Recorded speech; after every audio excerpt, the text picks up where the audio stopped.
Good afternoon. It's cold and windy outside. I hope we are not, I'm glad that we are not doing it outside. And I'm hoping that everyone is doing well and safe from COVID-19. This year, the pandemic is so bad that even Super Bowl decided to stay home. But there are some people who have already started bragging about, oh, they got vaccinated. Good for them if they are in search for a date, but they should know that they are safe from others, but not the others from them. Please, even you are vaccinated, take care of your loved ones and follow the CDC guidelines. Don't get serious. It's time to have some fun with our family at your home. Next Sunday is bringing full of excitement. I'm excited and wearing Chiefs gear all the time. Even I go to bed wearing them on. Well, I bought Chiefs PJs, so you know what I mean. Go Chiefs. Tom Brady, sorry, we are coming to your home and we will keep our crown all the way back to our home, to the Chiefs kingdom. I hope you got a lot of information about the Super Bowl, but this Sunday is information about Bangladesh. Thanks, Major Javed Raza, for giving us the opportunity to host you in our first Circle of Knowledge of 2021. You all probably know that Bangladesh was East Pakistan before 1971. But our politicians didn't accept the will of people of Bangladesh and never took the advantage of our polarization and sent troops to East Pakistan. And finally, Pakistan was cut in half and East Pakistan became Bangladesh. The lesson we learned is if you don't accept the will of people, then enemies can take advantage of and divide you in pieces. Bangladesh is an independent country and we love them. They are our brothers. So now I'm thankful to CGSC. Sean is here. Thank you very much, Sean. Yes, great to be here, sir. Our military committee chair, Sharon Vlasic, our program vice president, Nancy Quitmere, for making this happen during this challenging time. Give them a big applause.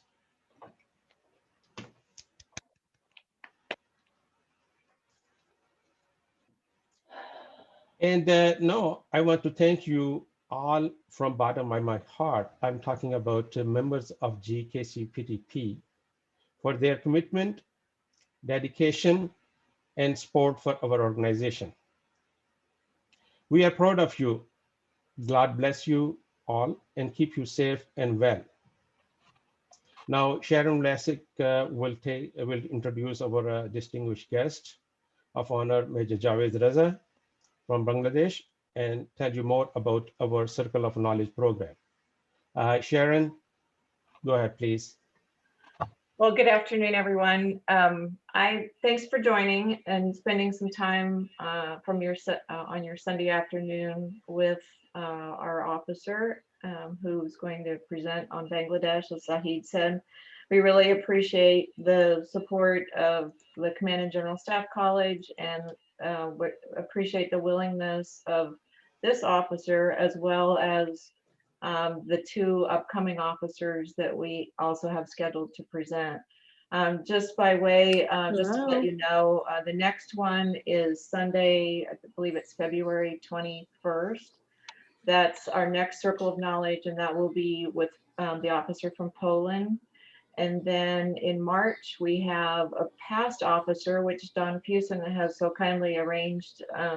One of his officers that he sponsored a number of years ago is going to give us a nice perspective on what things are like after being at CGSC and returning back to the home country. So that will be interesting as well. And so without further ado, I will really turn this over now to our officer so that we can spend the majority of our time hearing from him. Sir, thank you again for agreeing to do this today. We really appreciate it.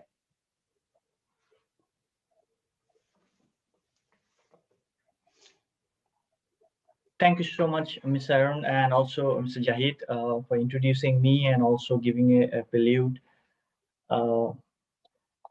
Already, I would like to welcome everyone here today, all members of our sponsors community. Good afternoon.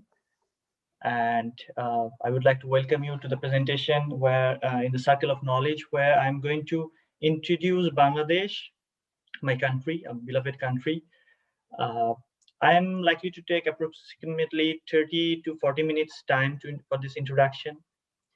Please pardon me if in any point of time my pronunciation is not that good, but I'll try to ensure that you enjoy my presentation, and also the purpose of this interaction is served well.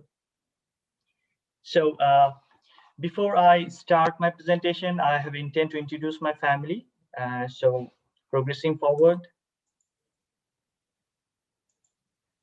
As you can see in the screen, this is me, Major Muhammad Javed Reza, my full name. I'm an infantryman. I have served 15 years in Bangladesh Army and continuing. And this is my beloved wife, Aisha Siddiqa, and my sweet, lovely daughter, Wasifa Zafrin Ayana. I have only one daughter. This is my family, and we are really very excited, and this is our first visit as a family abroad, so we are really excited and enjoying our moments here, enjoying our moments with a larger family, which you can see now. So you see at the top left corner, my 11th sponsor, Mr. Mike and Miss Catherine. Top right side, they're not sponsored, but I have got good association with them, Mr. Scott and Miss Donna. Bottom left corner, this is my Kansas City sponsor, Mr. John and Miss Fiona. To the right, they're not my sponsor, but they are not sponsoring this year, but also they had been sponsoring last years. This is Mr. Mike and Bonnie. And other two gentlemen, other couple, they had been sponsoring, but they have stopped because of maybe the age. I have also a military sponsor, Karen Dale. I don't have a good picture, so I could not share it. But I would like today, before I start my presentation, I would like to thank all of you, not my sponsors of this community I'm involved with, but all of you listening to my presentation today, for stepping forward and continuing your very kind support to us, to the International Military Students Division. This year was different.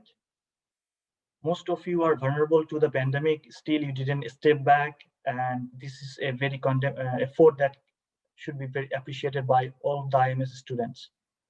So thank you so much, all the family members, for not letting us missing our families thousands of miles away from home. We appreciate that a lot. And thanks again for being part of our family.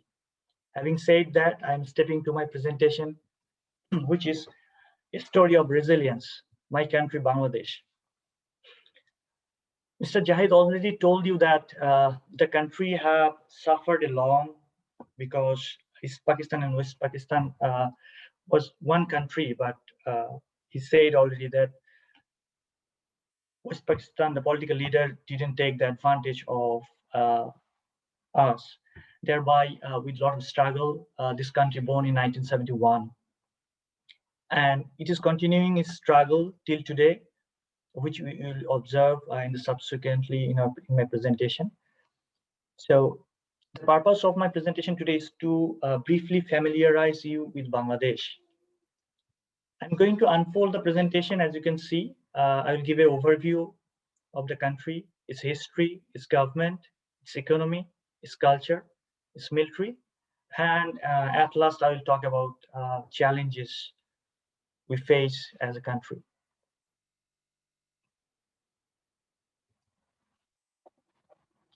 You see, the geography of the Bangladesh is it's one of the South Asian countries beside India, Nepal, China, Myanmar, to the west, east, north, and Bay of Bengal to the south. Mostly we have our international boundary with India, almost 700 kilometer, 400 kilometer with Myanmar, and to the south it's with the Bay of Bengal. Other countries, Nepal is almost close to us to the north, and also Bhutan to the north. These are our neighbors, and the capital of the country is Dhaka, which is at the center of Bangladesh, as you can see on the screen.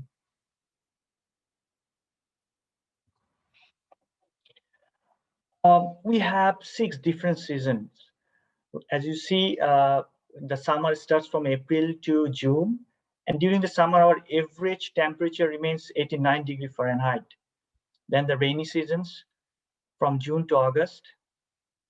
Our average rainfalls like almost 200 centimeter per year. So almost yesterday whole day, the rain you have seen.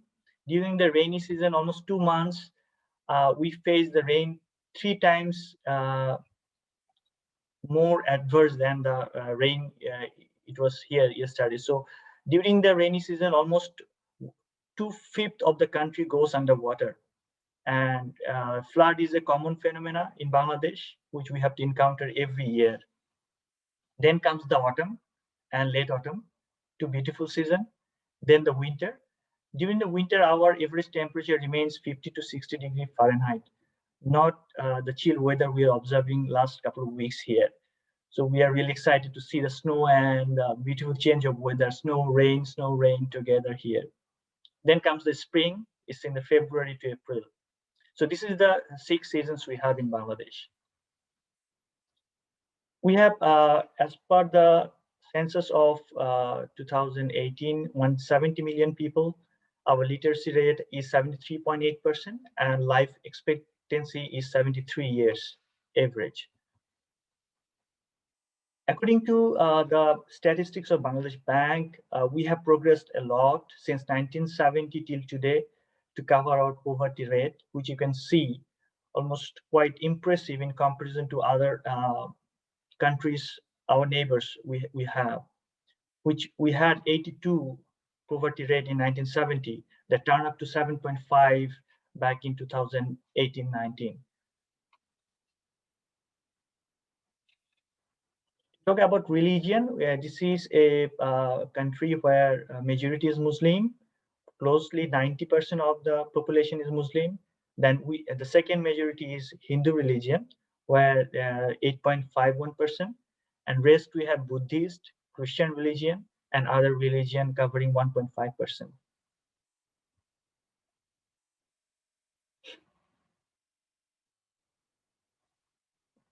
The language, Bangla is our mother tongue. We observe International Mother Language Day, 21st February. Just a small part of it is that our struggle started with the language movement in 1948, once the political leader of then West Pakistan wanted Urdu to be the mother tongue and the official language of East Pakistan as well, where most of the people used to speak Bangla. So with that contradictory political ideology, there was language movement till 1952. And on 21st February, we gave blood to achieve Bangla as our mother tongue. And later on, from 2014 or 15, I forgot it, 21st February, we are observing as International Mother Language Day. Apart from Bangla, we are also practicing English as a part of our official language. So coming to the history of Bengal, it's long, we have a long history. It was observed that the Stone Age remnants have been found in Bengal that dates back 20,000 years. And the ancient Bengal, it was traced 4,000 years old civilization was found. Later part, the Hindu and Buddhist dynasties were there up to 11th century. After that, up to 14th century, the Ottoman Empire ruled this region. Then came the Lodi dynasty. They ruled up to 15th century. Then came the Mughal Empire up to the 16th century. And on the 16th century, the arrival of European traders started happening in this region. Nawab Sirajuddaulah, the left corner, this is the last king of the Bangla, and he lost in the Battle of Palashi in 1757 to Robert Clive. And this region remained under British colonization up to 1947, almost 200 years. Then the birth of India, the Hindustan, and the East and West Pakistan, which was which were same country. There had been political struggle, military struggle between these two parts of the same nation, East Pakistan and West Pakistan. Even after a majority win in different election in 1969, 1970, the autonomous government system was not established in this part, and political leaders were deprived in the East Pakistan.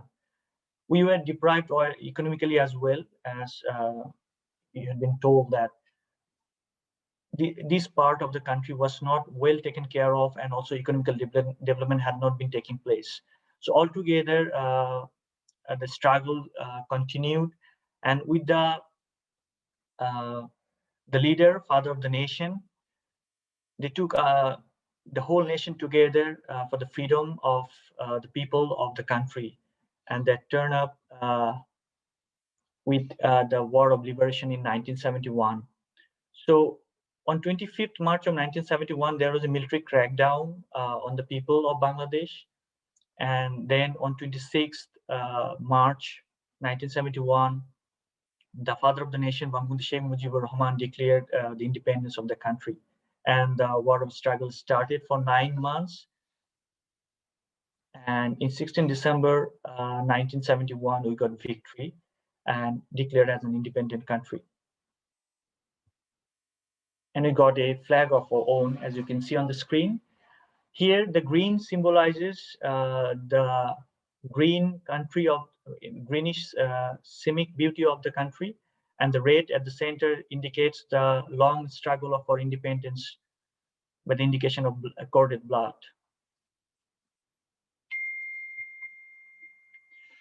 This is our father of the nation, Bangabandhu Sheikh Mujibur Rahman, who led our independence.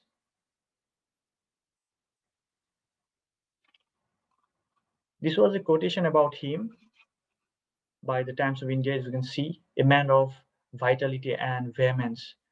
Mujib became the political Gandhi of the Bengalis. So he was actually compared with Gandhi, who you all must be knowing about Mahatma Gandhi, who led mainly the Hindustan that time against the British colonization.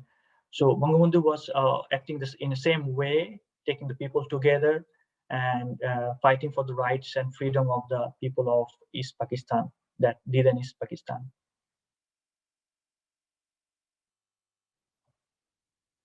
At this moment of my presentation, I'm going to show you a short video clip, which is of 7 minutes. This is mostly indicates, it's a kind of, the video indicates almost like different information about the development of the country. So please do enjoy that one.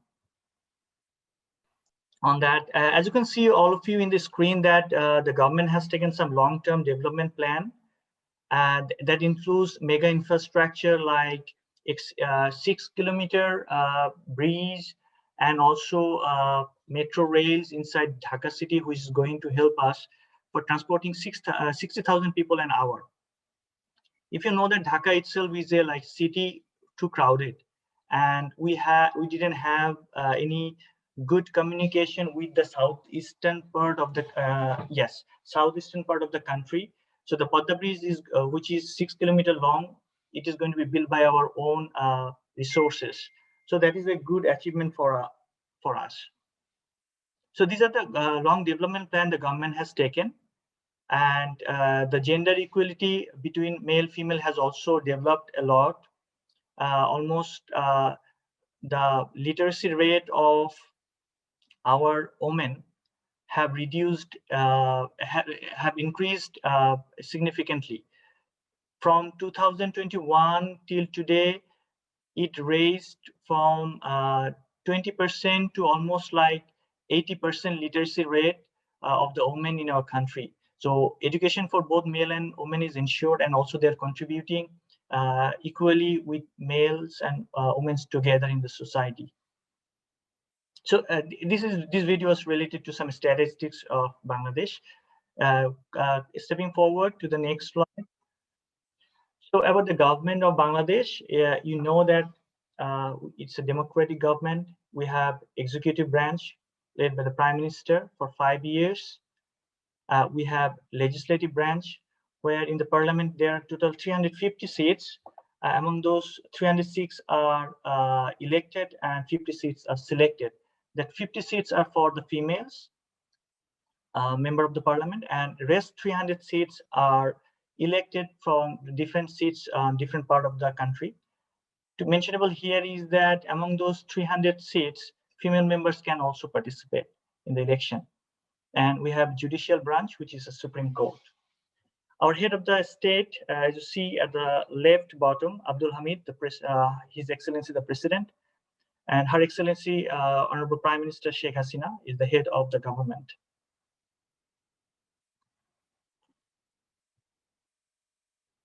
Sir, the foreign policy of Bangladesh is friendship to all and malice to none, and that takes us to be member of different international organizations of the world. And we have been contributing actively to those organizations, as you can see on the screen.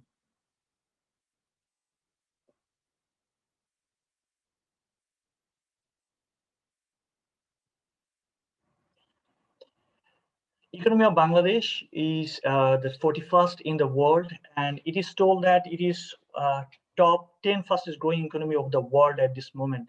If you look at the GDP of the country, in 2018, it was almost close to 8. So you understand it is very fast growing economy till the pandemic hit us. Because of the import got affected, and I'm not sure of the present status, but we have been progressing quite well so far. Our GDP is 286 billion USD, and GDP per capita is almost 2000 USD.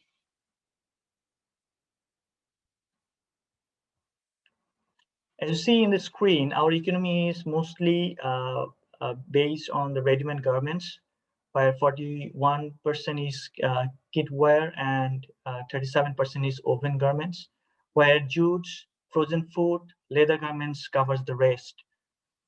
Mentionable here is that we are second largest contributor in the garment sector after China. If you find, you see many garments, shirts, other clothing are made in Bangladesh, written at the back of the collar. And it is told that we are going to be 11 among 11 nations we will be developing rapidly in the economic perspective in the world. We have a mixed culture here, as you can see in the screen. Once I had been going through the history, you have seen rulers from different part of the world have ruled this region. So we have almost like mixed Arabian culture, Bengali, and Western culture in our nation.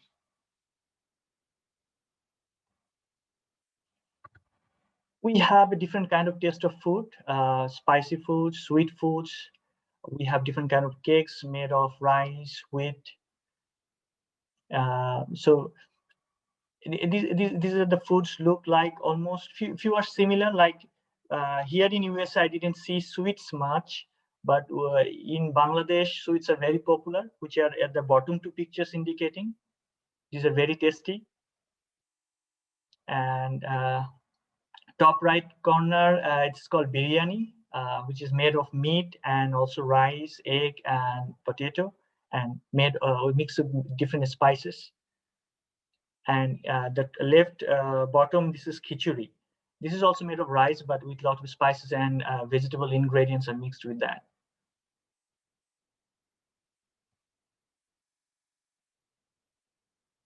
Coming to the military, as you know, we have borne through the war of liberation like a phoenix. During the liberation war, we hardly had there were very negligible number of military officers and soldiers were there in the military. So those handpicked officers and soldiers trained the guerrillas, which are the students, farmers, and the general people, businessmen who joined the war, and they were trained in guerrilla warfare. And we were led by the military was led by General M.A.G. Osmani as the chief. We didn't have any separate air force, neither navy, neither an organized army. So through the process of the liberation war, we had 3 brigades named after Jet Force, K Force, and S Force. These are named after the initial of the commander of those forces that time. In the picture, you can see Major Khalid Musharraf. He was one of the force commander of K Force, named after Khalid Musharraf K. So just a short glimpse of him here.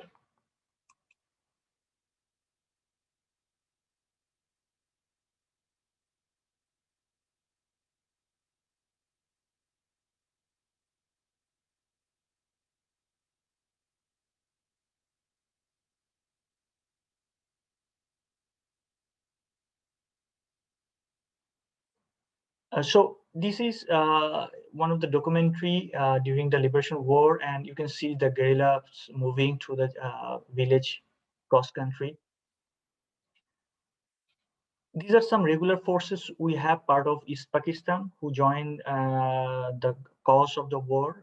They were mostly the Bengalis, fought against the conventional West Pakistan army. So along with them, a lot of civil, as I have been telling, that students, farmers, businessmen from different parts, they joined them and got training in the bordering areas of the country, and then started the guerrilla warfare. At present, this is the state of our armed forces. The active personnel is almost 200,000. We have reserve personnel almost 1 million. Among the active personnel, close to 40,000 are deployed in different assignments. It includes the United Nations missions and also the counterinsurgency operations that we are conducting in the southeastern part of the country.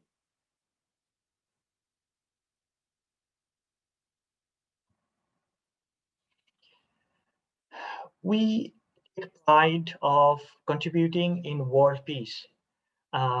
So far, in last November, we again became the highest contributing country of the world in the peacekeeping missions. And here the pictures you can see, these are the force commanders we had in the United Nations mission. We have number of deputy force commander as well who are still serving. And these 5 officers have served as force commander in different capacity in United Peacekeeping Mission. We have contributed almost many parts of the world in the peacekeeping missions, as you can see in the screen. And most of that was in Africa. We had also sent in Middle East, also in Haiti. So it is a significant contribution we had in peacekeeping operation. The significance and achievements we had that we received numerous commendations in UN peacekeeping. BBC described the Bangladeshi UN force as the cream of the peacekeepers. And if you can see, the Sierra Leone make Bangla as the second mother tongue, made a road named Bangladesh. Liberian people made our army members their village chief, and we had almost success in our mission.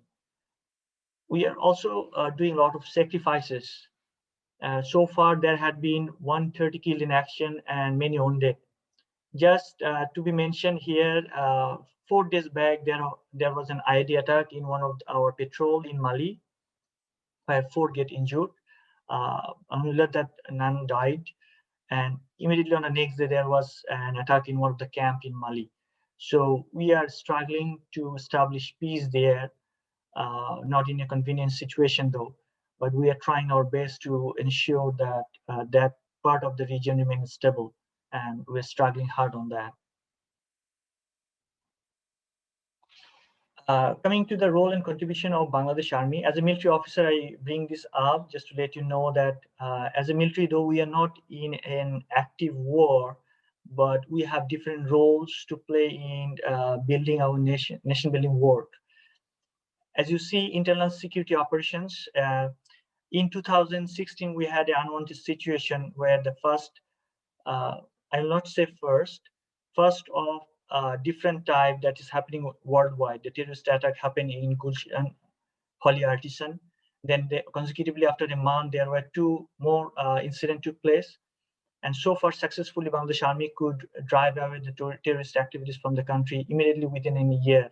That is quite commendable job we have done. We are actively involved in counter-insurgency operation to the south eastern part of the country, as mentioned.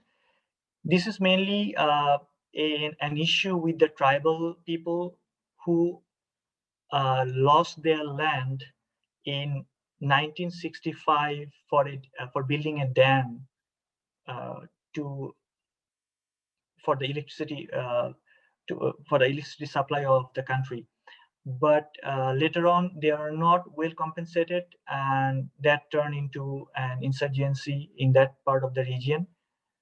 And Bangladesh is an example where we could peacefully resolve this issue in 1998 with the led by Honorable Prime Minister Sheikh Hasina, and also different well-reputed military officers, and could come to a peace treaty to them. And though it is terminated, but still we have our efforts continuing because there are some segment of the insurgent parties who didn't agree to that. So there are minor threats existing in that region, and we are continuing our insurgency operation. We contribute in infrastructure and nation building activities, disaster management. As I have been telling, that flood is a common phenomenon in Bangladesh, and as a military officer, I will say almost every year we contribute in disaster management, fighting along with the civil administration. I have talked about the United Nations peacekeeping operation. Apart from that, we involve ourselves in our professional development, which includes the training and leadership. Almost at the end of my brief, I'm just going to highlight on the major security challenge we are facing at this moment. There are a number of challenges we have within the country. Economic development is facing a lot of challenge, import, export, but those are resolvable, and we are doing fine on that. But the Rohingya refugee crisis, which has started back in 1978 and is still continuing, it has become a major issue for us. I'm not sure how many of you are well aware of that. If you can look at the pictures here, you can see the burned bodies of the refugees, Rohingyas, by the militants of Myanmar. They're burned, even they burned the small infant kids alive inhumanly, which was actually unexpected at all by the Myanmar military. But they continued that one. In the next slide, you can see how the exodus took place since 1978 till 2017. The context was different, like they were not accepted by the Myanmar government, so-called government, because they had military regime till 2012, and then Aung San Suu Kyi came into power, but still it is backed by the military. So there is actually no real change in the scenario. But in 1978, there was a exodus, which was minor in nature. 1991 happened another time. But the major exodus took place in 2017. And the plea was that Myanmar had a number of armed ethnic groups in different sites, like in the north, to their east, to their west. To the west is the Rakhine, where Arkan Rohingya Salvation Army, they call it ARSA. It is said that they have launched number of sporadic attack in 2016 in 30 different posts and kill number of security personnel. And then the Myanmar military turn up on the unarmed Rohingyas, brutally kill them and compel them to leave their houses. And thereby Bangladesh in the border initially tried to stop, but our soldiers saw people, women giving birth, people dying there without treatment. Later on, the Honorable Prime Minister allowed them to get inside, and almost we have accommodated 1 million Rohingya refugees in our country. And we're trying to solve the issue bilaterally, peacefully with Myanmar, but it's becoming difficult. The reason behind is that for the repatriation process, there need to be safety and security need to be ensured for the Rohingyas, which they do not feel and they do not want to go back. So a lot of hiccups are there, contradictory issues are coming up for the repatriation process. And a country like Bangladesh, which is only 147,000 square kilometers, is finding it difficult to accommodate more 1 million people, where already it has got 170 million. So you can understand, and we are not economically that sound that we can accommodate them for a long time. We have got help from international organizations, different countries, but I'm not sure how far they will be able to continue that. So this is a big challenge for us. Having said that, I would like to thank you, all of you, and I would like to welcome all of you to Bangladesh. It's a beautiful country now. We have developed a lot and we are developing. We love to host you anytime, the way, maybe better than that. I'll try to host you in Bangladesh. Thank you so much for your patience hearing, sir, ma'am, everyone. Now I'd like to, I'm not well educated about everything, but I'll try to answer if you have any query, please.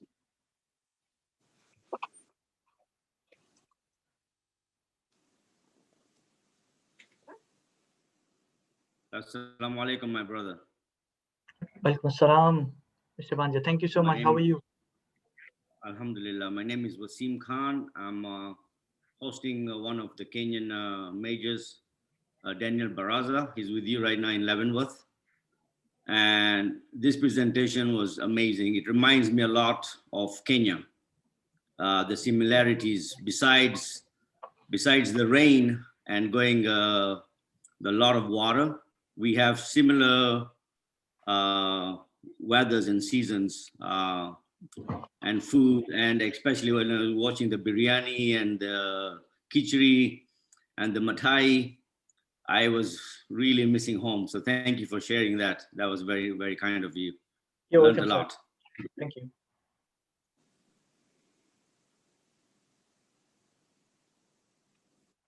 If I could throw out a question to you, sir, and that is the COVID spread in the United States, but I haven't heard too much about how your country is either being impacted or managing, and with what results. Thank you so much, sir, bringing that up. The first COVID symptom was identified in 7th March 2020. Well, I was by this time done with my staff college. So what government did is that we have 2 months of state of emergency imposed, like movement restrictions were done by the government. Immediately once the COVID was identified, Army was deployed to ensure and restrict movement. We were deployed in it's not to restrict, to bring the restriction harshly, but to motivate people and make them understand. Using of mask was made mandatory. Using of only people were allowed to move out only for essentials from their house. So what we did, our cities were mostly impacted, where people are more crowded. So the Honorable Prime Minister guided that the villages should continue the harvest and the cultivation of crops and other things, because we are mostly dependent on agriculture. So we continued harvesting our crops. We were not affected by that. we were affected by the import of different industrial materials from different nations. That has been, so industrial side was impacted. So this is one part, but about the statistics of the patients, you will find 2 days back, we had only 7 death cases and below 1,000 identification in one single day. It used to be 6,000 to 7,000 in 2 months back. For consecutive 3 months, in an average 5,000 to 7,000 was per day identification, and average death rate was 30 to 40 per day. So it was well managed in comparison to a densely populated country in Bangladesh. And presently we have recovered well. Agriculture continued. We are recovering in the industrial side as well, because things are going normal nowadays. So in a sense, security forces were quite involved in motivating and ensuring that people are maintaining the COVID protocols in Bangladesh from the initial breakdown. So we could manage a catastrophic effect that could have been brought in Bangladesh, especially in the city like Dhaka, where almost 5,000 to 6,000 people live in a square kilometer. So we did quite well, I would say, and things are getting better now. It really does sound like it, and congratulations for that. Can you address the receptivity of your citizens to the government policies and controls and masking in particular? Did you have support from the public? Truly speaking, sir, it was very difficult because I used to go for patrolling. So initially, we were not harsh, but rural people who were, and I'm very frank to you, that who do not used to understand that, you see, even the modern world, there are many people who do not like to believe there is a virus called COVID-19. So rural people, the education, they do not have enough education. You have seen the literacy rate. They didn't understand first. So we had to go do miking and make them understand about that. We had to be harsh sometimes by compelling them, confining them, bullying them. That's how we continue.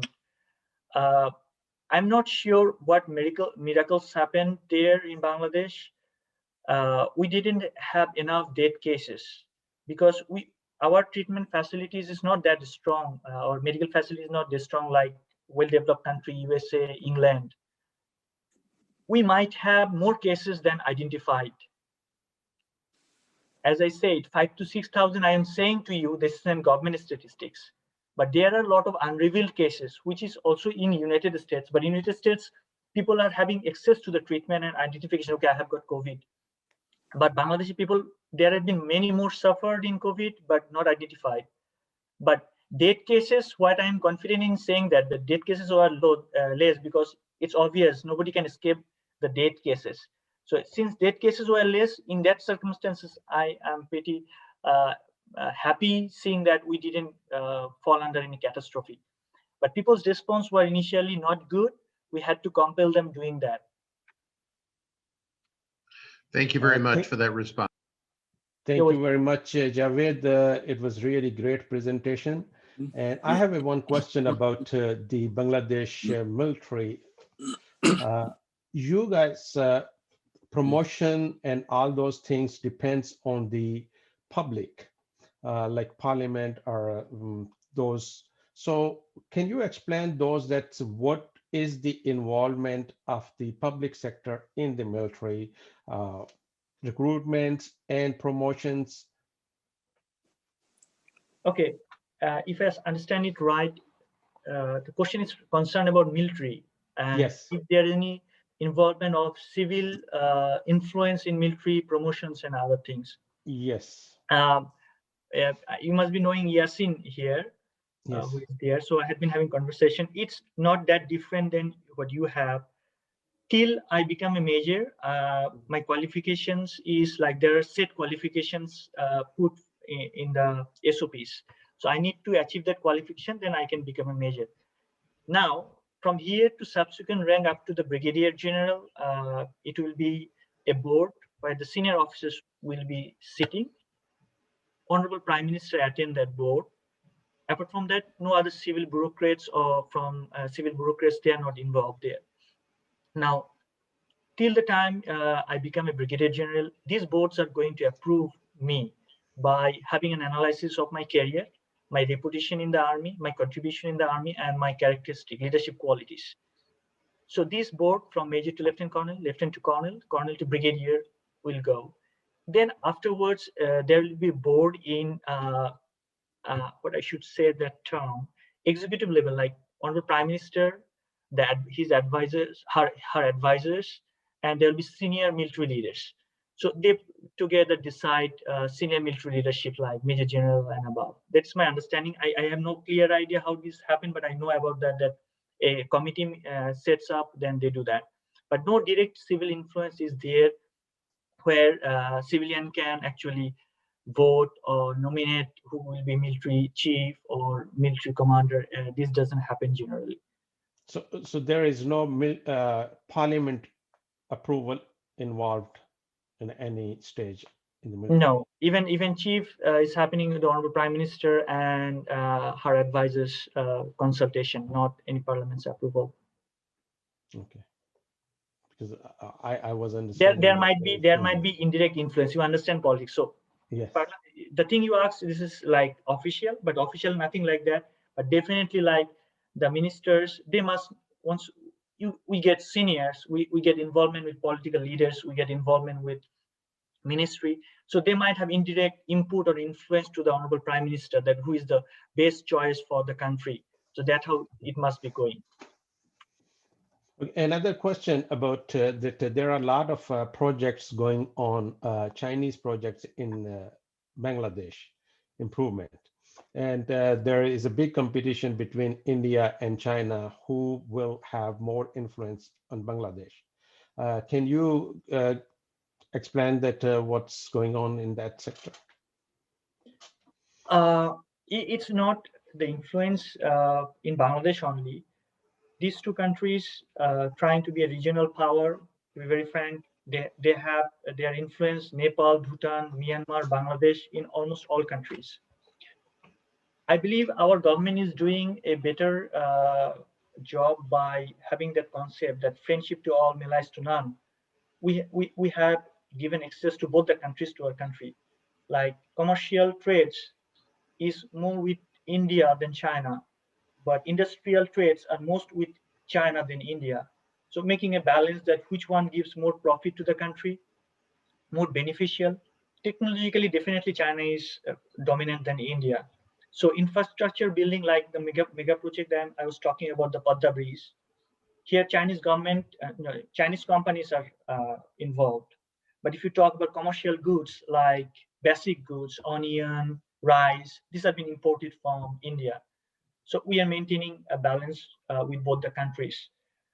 But in infrastructure side, since our concern, infrastructure development, roads, highways, Chinese influence is more than India, because we think comparatively China is doing better because their access is too close to us, and also they're providing with cheaper economical support. So that's how it's going. But we are maintaining a balance in different segments in different way. So is Bangladesh is also part of the Belt and Road Initiative? So far, not yet. Two projects are planned, which is to the north. If you see, the north is connecting to Nepal and because Bangladesh is surrounded with India. India is not part of Belt and Road Initiative yet. I believe you know that. So yes. if a Belt and Road Initiative has to come to Bangladesh, it has to come through Indian boundary. So Belt and Road Initiative that in China to the south, they have got connection with that Belt and Road Initiative. The Rohingya crisis I was talking about, that has got connection with that because they're building an infrastructure in Rakhine state, which is in Arakan. So there is a connection. This is going to be a seaport there. So there, China is also investing, and India also investing. But for us, we could not because our boundary, but we have good relationship with both the countries. No big problem to that. Major Javid, my name's Tim Urban, and I sponsored two officers from Bangladesh. Lieutenant Colonel Shanor and Shawan. and Major Forehand Hyder. I don't know if you know either one of those. Both of them came together, and you sponsored both of them. Yeah, I know them. Yeah. And this year, just this past week, Lieutenant Colonel Shanor, he was invited as part of the contingent to India to their national parade, and he was the commander of the Bangladesh contingent, right, team that went there. And this is the first time ever that that Bangladesh has been invited to that national parade. So you know, that's a sign that they're trying to build a little bit stronger relations. But so he just that just happened, and he was very, very excited about that. And I know that. Just to add up, sir, that this was their Republican Day, Republic Day of India. In 1953, they have changed their constitution, which was prepared in 1935. So this is a special day when this contingent was invited. But just to let you know that our involvement in different National Day parades happened in last 2 decades in number of occasions, like in the Day of Independence of India, 15th August. Then their parade, as you had been saying, then 16th December, India also celebrates as a part of their victory of 1971. So we used to exchange our military for last 1 decade in different occasions. So these bilateral relations has been well maintained between India and Bangladesh, and that is a good sign in the development of both the countries, not having any border. Even we have resolved our border issues with India, like different segment isolated from their mainland was inside Bangladesh, and we had a piece of land inside India since 1947 demarcation done by the British. So till today, till 2010, it was not resolved. Then we resolved that issues, and the people of Bangladesh who are isolated, they could come to Bangladesh, and Indian people also could go to their country. So things are happening in a good way. Well, that's good. The other question I have is from an economy standpoint. You know, you have fish and rice, and then you have, of course, the knitwear and goods like that is a big part of your, you know, what you ship and you export. What other area is Bangladesh looking at to try to build and strengthen from that standpoint? You know, because or are they going to continue to focus on like knitwear and the fish and rice? Yeah, I got your point. After the Venezuela crisis, our government also had a lesson learned that you focus on one side in some day, if it turns out, then what will be the alternative for the economy? It's a very difficult question for me to answer at this moment, sir, because our natural resource, if I talk about, is only gas we have, not too much of coal, and we have fisheries to the South Sea, which is already we are exporting. So mostly agriculture, government has put its effort on agriculture. From 2001 onwards, up to 2001, country didn't have self-sufficiency in their in our agricultural production. We had to import many goods, especially rice, which is the on which we are biased. So from 2001, we have got self-sufficiency. So government is ensuring that at least in the food production and agriculture, we have food sufficient and we can have surplus to export outside the country. We do not have any natural resource. So this is one side we are trying to develop. And the government is trying to develop the communication sector strongly, especially the deep sea ports. Bangladesh is a communication hub. If you see that, if you move to the east, the South China Sea is going through Myanmar, then down south, China, sorry, down south in Indonesia, then going to the South China Sea towards that side. So Bangladesh is a place where it's a good communication hub. So we are trying to develop good infrastructure, especially deep sea port, which will enable the commercial goods of international community through our port. So there are these kind of major projects we are trying to build, which will be adding economical benefit to our country. Okay, thank you.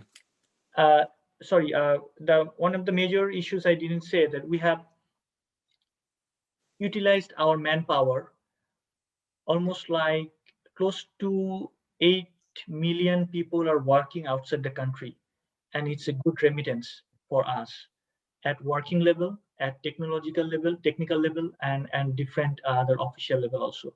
So this is a good revenue for the government to earn from different countries as well. Thank you, sir. Thank you.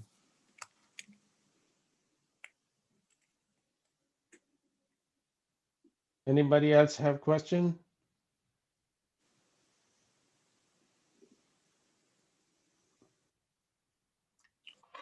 Okay, one question, last question. I mean, okay, Sharon will ask, but one question. Recently, I was reading a report from Transparency International, and they said that the Bangladesh, the corruption is second to, the worst. Like the worst is Afghanistan, and the second to Afghanistan is Bangladesh.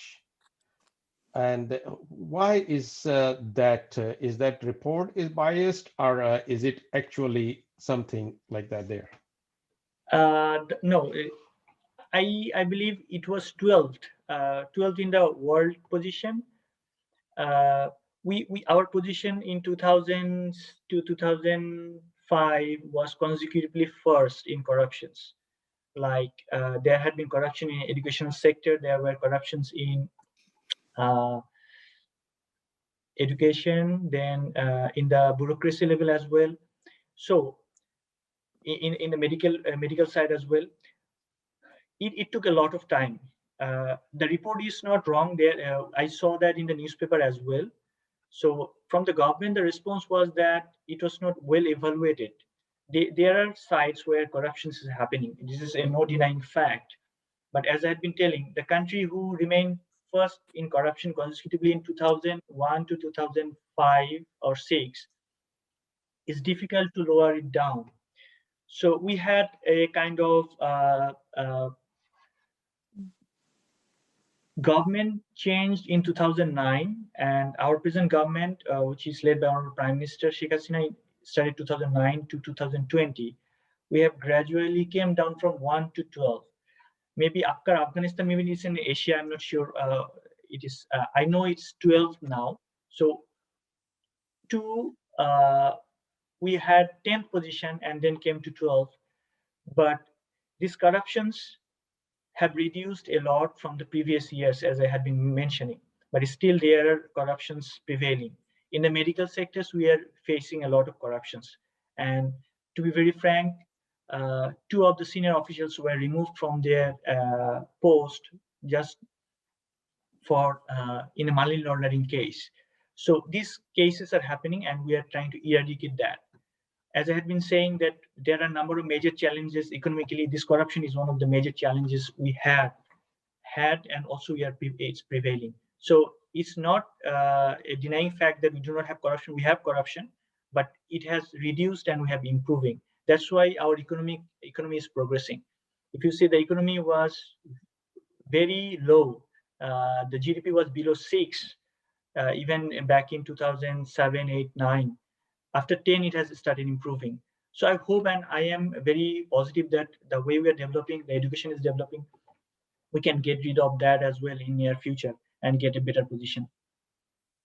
Yeah, Major, that's one of the reasons why a lot of the companies have moved the production for the knitwear and items like that. Not only that you have the best seamstresses and people that sew because of your long history in that, but the company I work for, that that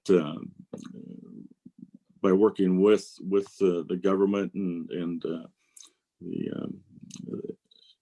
to reduce the corruption, and it's because the country's become more stable, you're able to bring in and give more business to the to buy from Bangladesh, to import into the United States and to other parts of the world.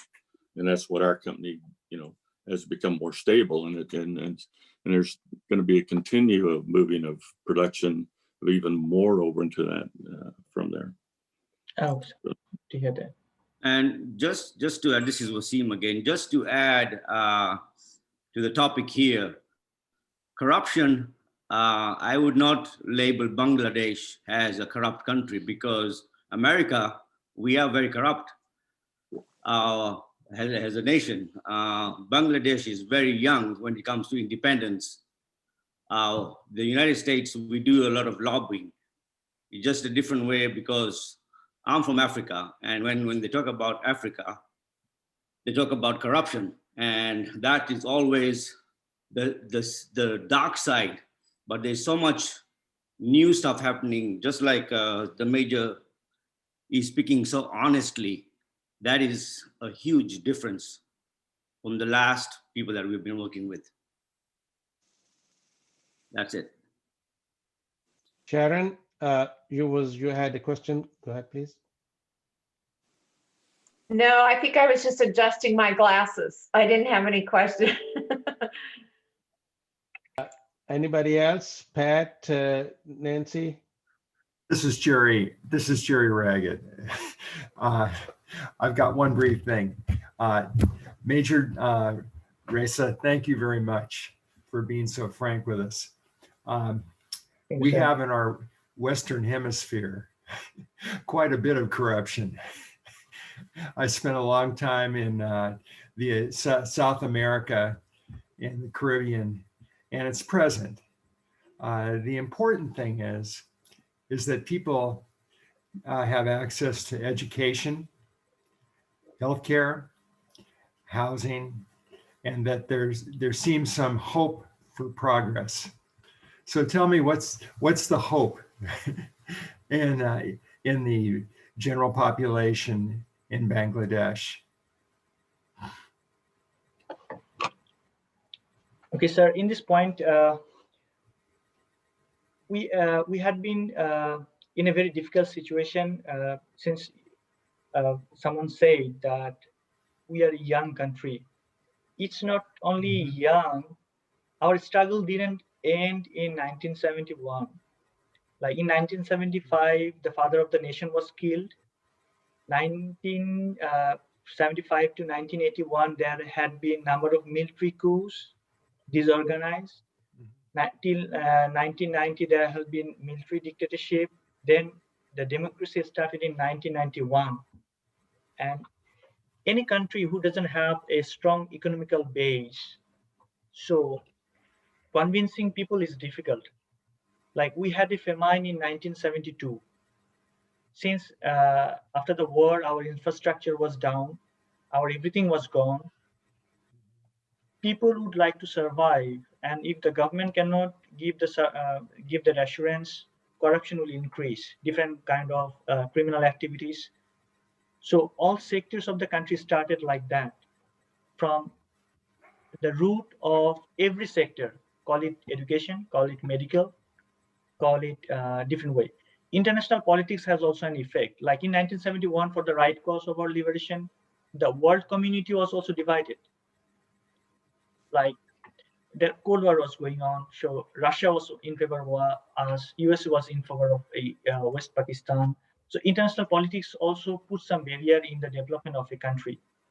So now, as I've been telling, some major events after 1991, our democracy started, and that democracy doesn't started well, because you understand it with so much of bloodshed going on last 20 years, then starting against the military regime. So country was divided. So once there are division, there will be always this kind of irregularities. So then 1991 to 2006, there have been 3-4 political changes in the organization. So the political leaders who were there, their intellectual in 1971 we have lost also a lot of intellectuals in 14 December who were killed. So ideological leaderships were missing in my country. This is my personal opinion I'm giving to you. Like you see an icon in front of you, you follow him, someone to guide you. Like the way Bangabandhu guided us to the Liberation War, then on up to 2000, I will say there is no iconic figure who should be guiding the young generation or someone else, which is happening now. Last 10 years, we have done enormously. Now, there are, in one of the presentation, one person said that if you want to invite foreign investor in your country, your first impression starts with the airport facilities. The reason I bring that up, the recently government is spending like 17,000 crore of money to have a well-organized airport where people can come and get a good access towards the country. Now, as an investor, once you try to get inside, and just immediately in the immigration, you face some difficult people, not well maintained, systems are not well. Definitely, you will not like to invest your money. That situation we have just crossed in 2015-16, and now we are trying to have a welcoming, secured environment in our airport system. So this is one sector I am saying. Second sector is our Podda Bridge, which is 6 kilometers long. The funding of this bridge initially, World Bank denied to give.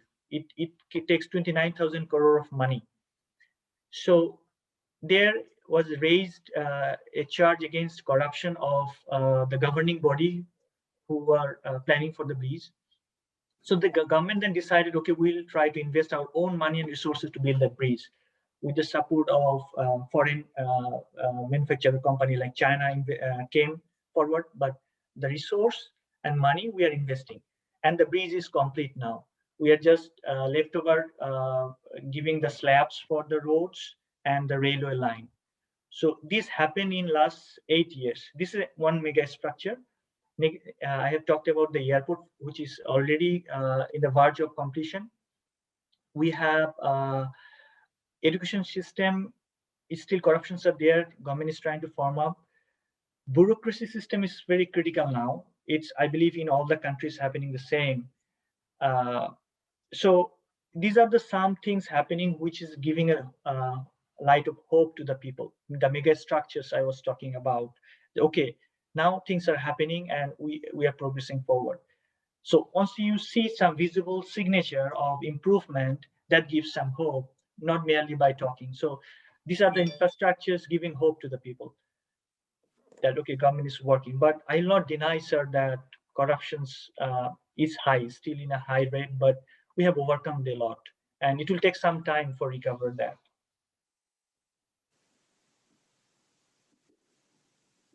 Your sound is missing, sir.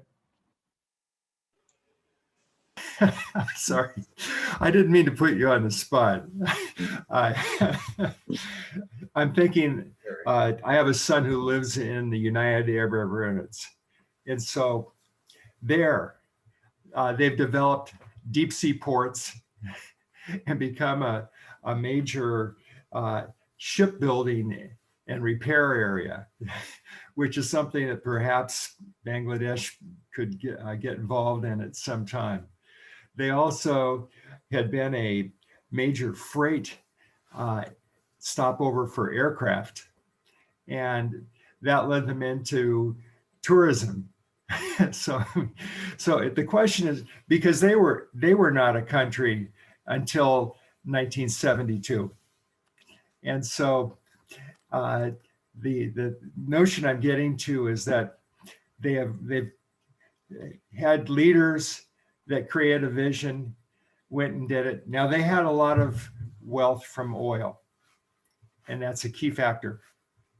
But when I'm in the country and I can talk to people and they tell me their children are going to school, they have access to doctors.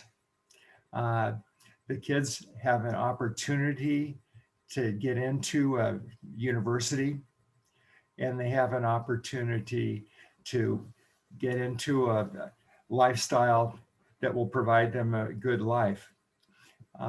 That's what I was thinking. And that's what I hope for Bangladesh. Yeah, definitely. I mentioned it in my presentation that we are building 2 deep sea port. As I have been talking about the progress, someone asked me that how the government is seeing the future, because ready-made garments is not going to be the only one sector for the economy. So I said that we have 2 deep sea port, but you said that country had got oil. We didn't have anything. Our remittance comes from the people working outside the country, presently the garments. So our women education, which was neglected before, which was below 20%. So that has raised to 80%. So women are also contributing to the economic development of the country. So opportunities are given to the people. That's why our country is more stable from 2009 and onwards so far. If you read the history of Bangladesh, from 2009 and backward, always within 5 years, there have been internal conflicts in the country between the 2 major political parties. Then before 90, it was the military and also the internal bureaucracies. So this problem has eased up now, and we are moving as a nation, I would say, together. That's why the stability is there. But still a lot of blames are there on the government, like different ways. Corruption is definitely there, and there are many other issues which government has to face. So this will remain, but we are hopeful that within our limited resources, we'll keep progressing the way we are doing it now. I just want to put one comment, because I'm very passionate about what we're talking here. Javed, it's people like you that are going to make the change. Young officers like you that are dedicated to make a change. To be in America from 170 million people, you are chosen to come here. That speaks a lot about you. Yes. So I am very, very proud of you. Keep up the great work, and may Allah protect you always. Thank you so much for the appreciation, sir. Maybe Almighty was kind enough for me. That's why I could come. We'll try. As a nation, we'll try. Every nation has got different kind of struggles. Even USA had their struggles a few days back. So different people face it different way because of different circumstances they have at their back. So I say that Bangladesh, it was not easy for us. Small country, no resources, lot of population. So you can understand how. Just don't forget my face. I'm coming to Bangladesh to visit, inshallah. I'll take you with me, sir. No problem. Thank you so much.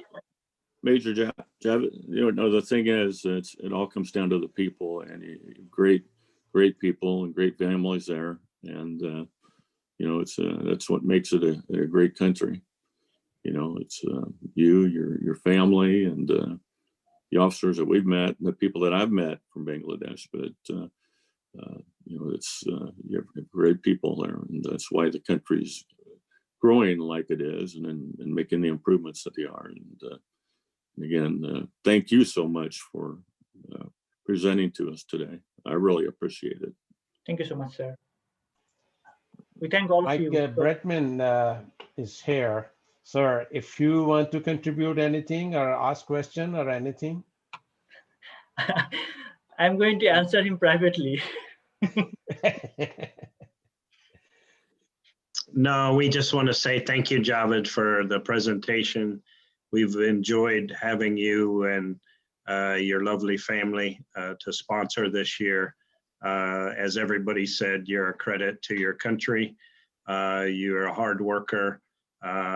It's great that you got to come here and broaden your horizons. That's what all of us need to do with travel. And as we travel around the world and meet other people, we see that we're more alike than different. And we have to have that engagement so that we can change both our home and our countries as we work together. Thank you so much, sir. My appreciation for you will not end if I start. Here everybody is there. So on behalf of the intermediate students community, we appreciate, because this was different and all of you are almost vulnerable to this pandemic situation. Still, all of you have stepped forward, remain as a part of our family in this international community. That we cannot express in words that how great relief it is for us. But seeing you beside us, helping us in different ways, letting us know about the culture of this country, that is enormous. Thank you so much. This my thank you. You deserve more than my thanks, but still I thank you, all of you. Sean, you want to say something if you're here? Yeah, I also want to second, third, and fourth, all the thanks. That was a fantastic presentation and the general feeling of the whole presentation. I love your international relations approach of being welcome. I forget the exact wording, but being welcome to all nations. That's beautiful. So thank you again for your presentation and for your time, sir. You're welcome, Shane. Thank you. Thank you for your support throughout. Okay. Now, Nancy, she's our program vice president, and I will ask her to say thank you to everyone and tell us about our next Circle of Knowledge something.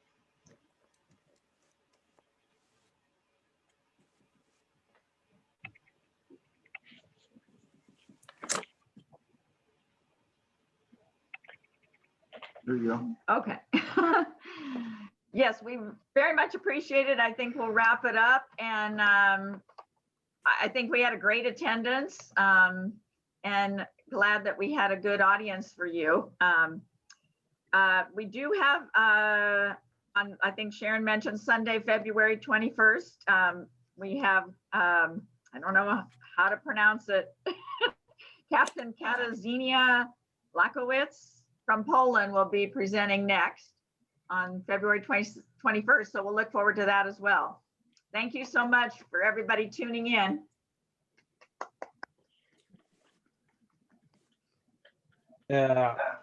Javed, your last comment so we can put this. Oh, thank you. No, I don't want to hold you long. It has been almost 1.5 hours. Thank you, everyone, sir. Please remain safe. I hope we will get over this situation soon and enjoy our community more actively than before. Thank you so much, everyone. Have a nice day, sir, ma'am. Have a good day. Bye. Thank you. Thank you. Thank you so much, everyone. And I really appreciate you joining us. And I really thankful for Major Javed Raza, who's very honest and very straightforward about his opinions and his statements. And he tried to answer every question very brilliantly. And thank you so much for that. And next Sunday, be prepared to watch Chiefs game. And that's, we hope and root for the Chiefs. We'll get back of our Javed, that's part of our international relations, you know. Yes. Yes, sir. I got it. I got your point. Yes. So go Chiefs. So Yeah. And I hope you guys told him it was not cricket, it's football, yeah? Imagine, yeah. not soccer. I know that. Thank you. Messing with you. Thank you, guys. Thank you. Thank you so much, Bye, everyone. everybody. And see you on next Circle of Knowledge.